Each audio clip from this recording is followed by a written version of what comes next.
If you've made it this far, you're officially part of the story. Now tell me, where in the world are you watching from? Drop your city or country in the comments below. I'd love to know where our story has reached tonight. And if this tale stirred something in you, don't forget to subscribe. Tomorrow's episode holds a twist you won't see coming.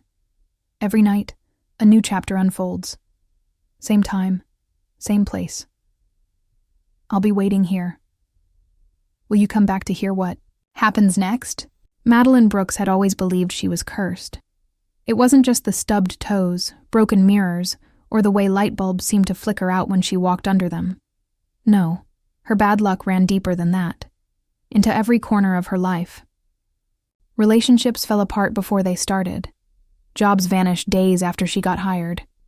Even her dog ran away the day she brought him home. She was 23 now, still living in the small town of Savannah, Georgia, and her future looked dim. Until the night Dr. Monroe knocked on her door. Dr. Monroe wasn't just any old spiritual healer. He was Madeline's mentor, a quiet man who had studied astrology, ancient rituals, and fate itself. He handed her a worn leather scroll, its edges frayed, its ink faded but still legible. It was a birth chart, someone else's. A man born under a star so rare, so powerful, it could reverse even the worst curse. "You must find him," Dr. Monroe said, his voice low and urgent. "Only he can shift the tides of your destiny. If you don't, Madeline, you may not survive the year." Her heart pounded. "Where do I begin?" she whispered. He pulled out a small brass compass, unlike any she had ever seen. Its needle didn't point north. It spun until it landed southeast, glowing softly. "Follow this. Go where it leads. You'll know him when you see him. His aura is impossible to miss." And just like that, Madeline found herself packing a suitcase with more hope than clothes, boarding a Greyhound bus with the compass clutched tightly in her hand. The journey was long, filled with bus stops and cheap motels.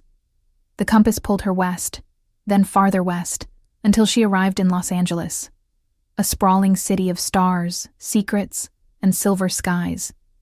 She didn't know where to look. All she had was the scroll, the compass, and a gut feeling that her life was about to change. And then, on a rain-slicked afternoon, she saw him, a man sitting alone in a sleek black Rolls-Royce, parked outside a towering glass building with Hayes Medical Group etched in silver across the entrance. His presence was magnetic, his expression unreadable. His eyes, cold and distant. But Madeline felt it in her bones. It was him. Julian Hayes, 33, CEO, billionaire, and from what she'd read in gossip magazines, paralyzed after a car crash a decade ago. The compass in her palm buzzed faintly, glowing again. This was the man who could undo her fate. But he didn't know her. Not yet. And if he was anything like his reputation, convincing him wouldn't be easy. Still, Madeline had nothing left to lose. She was cursed after all. And if this man could break that curse, even if it meant turning her life upside down, then she'd do whatever it took. Even if he slammed the door in her face. Even if the whole city laughed at her. She wasn't going anywhere. Destiny had brought her here. And destiny never knocks twice. Madeline didn't knock. She marched straight through the revolving doors of Hayes Medical Group like she owned the place. Security stopped her. Of course they did. "I'm here to see Julian Hayes," she said, clutching the scroll and the compass like a lifeline. The guard raised an eyebrow. "Do you have an appointment?" "I have something more important than an appointment. I have fate." That earned her a laugh and a polite shove back onto the sidewalk. But Madeline didn't give up.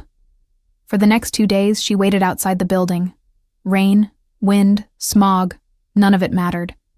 She watched staff come and go, memorized Julian's schedule, and even brought lunch for the doorman just to stay close. Everyone thought she was insane. Maybe she was. On the third day, she got her break. Julian's sleek black car pulled up, and he wheeled himself out with the same quiet intensity she'd seen before. His sharp suit, perfectly combed hair, and the cane tucked under his arm said power. But his eyes, they said loneliness. Madeline stepped in front of him. "Hi. I think you and I are meant to be." He stopped, blinked once. "I'm sorry. Who the hell are you?" "My name is Madeline Brooks. I know this is going to sound crazy, but I was sent here to find you. You're the only one who can save my life." His lips twitched. Not a smile, more like disbelief. "Security." "No. Wait, just hear me out. You were born at 3:17 a.m., April 14th, right? You've had nothing but tragedy since you were a teenager. Your parents died. You were injured in a crash. You've never walked again." He froze. "How do you know that?" "I was given your birth chart. I have proof. You were born under a noble star, one that can undo my curse. And maybe I can undo yours too." Julian stared at her like she was a walking hallucination. Then he turned and wheeled away. She followed him down the hall, past boardrooms and confused employees. "I'm not stalking you, I swear. I'm just desperate. You don't know what I've been through. Nothing ever works out for me. But when I got near you, the compass stopped spinning. My luck shifted. I know you felt something too." He spun his chair to face her. "You think I'm your miracle cure? That this," he gestured to his legs, "his life, is your happy ending?" "No," she said softly. "But I think it might be the beginning." Julian's expression hardened. "You have no idea what you're getting into. I know you're hurting. I know you push people away. But I also know you're meant for more than pain. And so am I." Silence. Then he pointed toward the elevator. "You've got 1 minute. Say one more word I don't like, and I'll have you removed permanently." Madeline smiled. 1 minute was all she needed. Fate had led her this far. She wasn't about to let go now. Madeline didn't expect to stay. But somehow she did. Julian didn't kick her out. Not exactly. Instead, he gave her a guest room, told her to stay out of the way, and warned her not to get too comfortable. But comfort wasn't what she came for. Every day, she tried to get closer. To him, to the truth, to the strange pull between their fates. And every day, Julian kept her at arm's length. Then came the night she stumbled into the east wing of the mansion. A hallway lined with locked doors, dim lighting, and one room that was left slightly ajar. She shouldn't have opened it, but curiosity had always been her weakness. Inside was dust, shadows, and a trunk. She lifted the lid, and her breath caught. Dozens of newspaper clippings, photos, medical charts, a rusted hand-carved talisman wrapped in red thread, and at the very bottom, a journal. It wasn't Julian's. The handwriting was elegant, feminine. The name on the cover? Celeste Wells. She flipped through it, her hands trembling. What she found inside nearly made her drop it. Entries detailing rituals, planet alignments, incantations in Latin. But the worst part? A page marked with Julian's name, birth date, and the words, "Fate transfer, success. Subject now carries the curse." Madeline's pulse raced. She read on.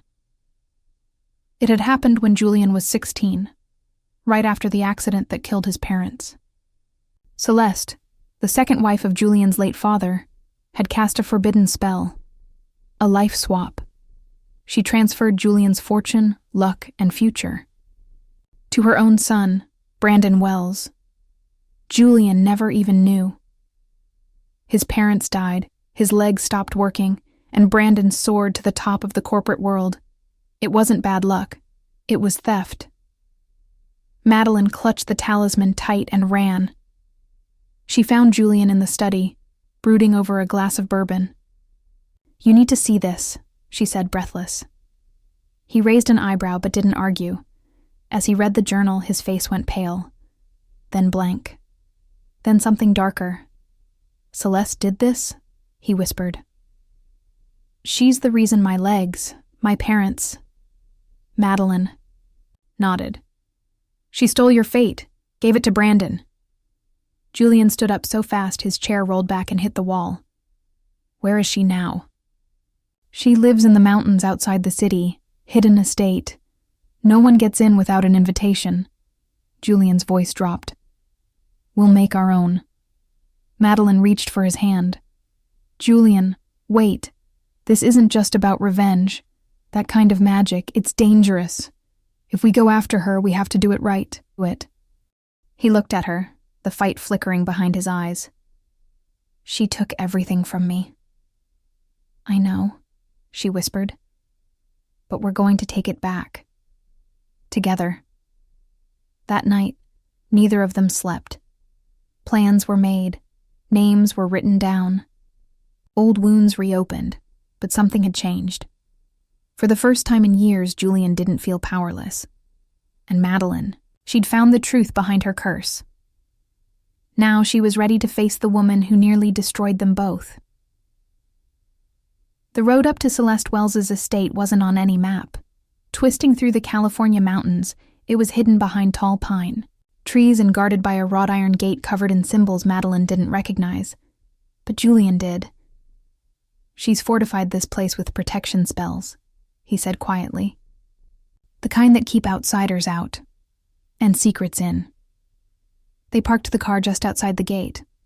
Madeline clutched her satchel, packed with talismans, salt, sage, and the one thing Dr. Monroe said they'd need, a spellbreaker charm made from iron, ash, and her own blood. "She'll know we're coming," Julian muttered. "I'm counting on it," Madeline replied.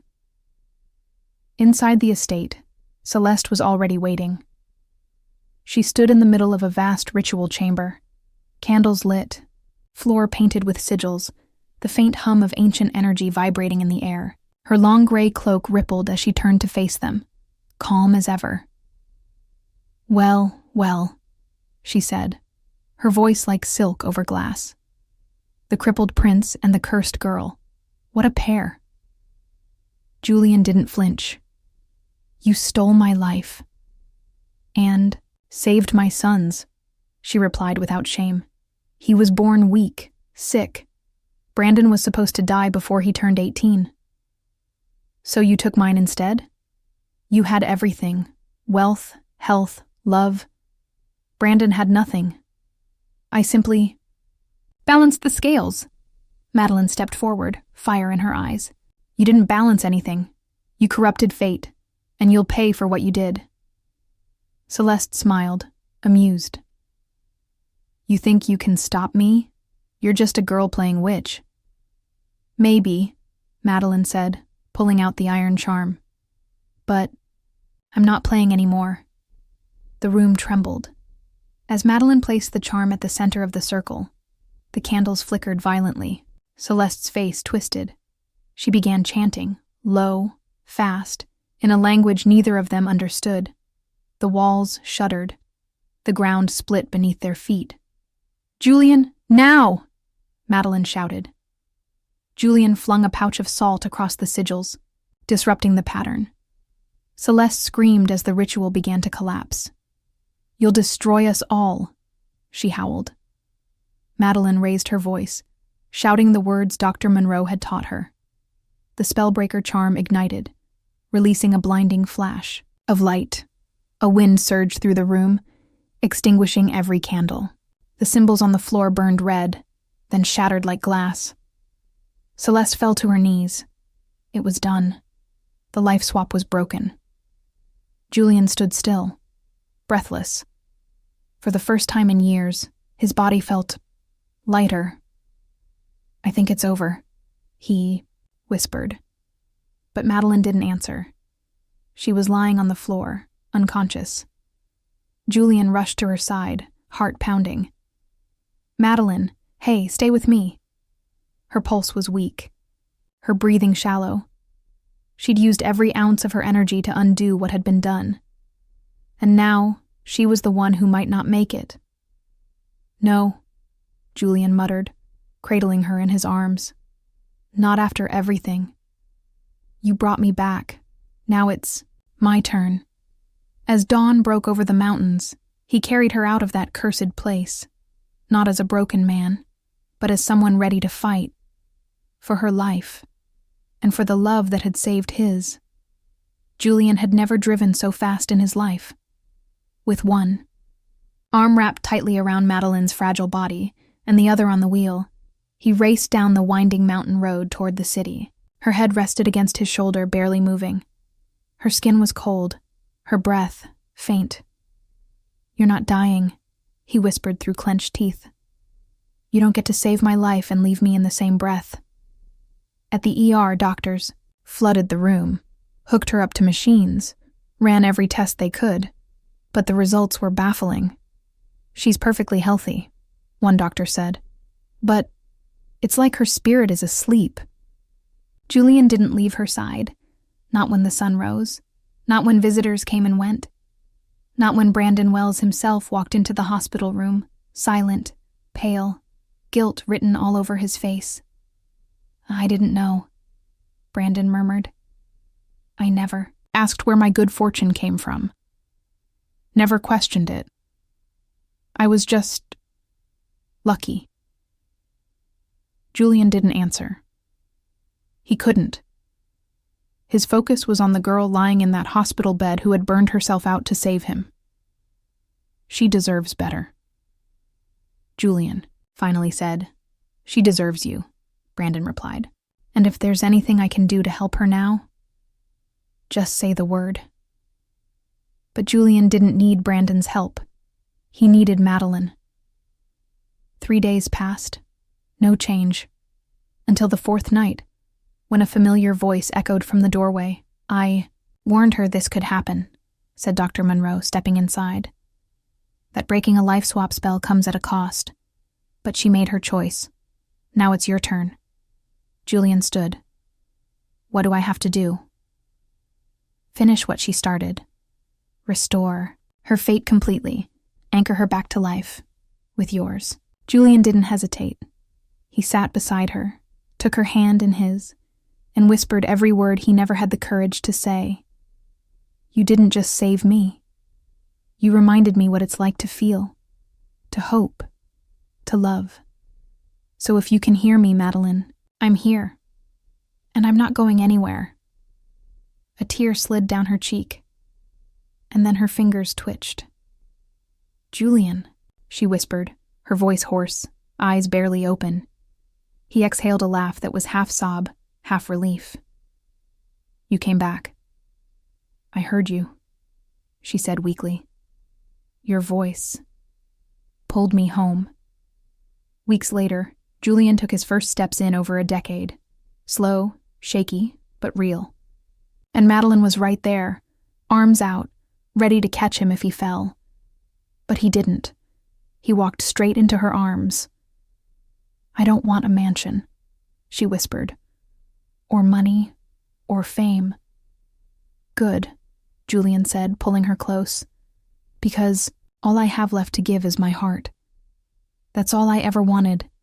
Together they left behind the curses, the shadows, the stolen fates.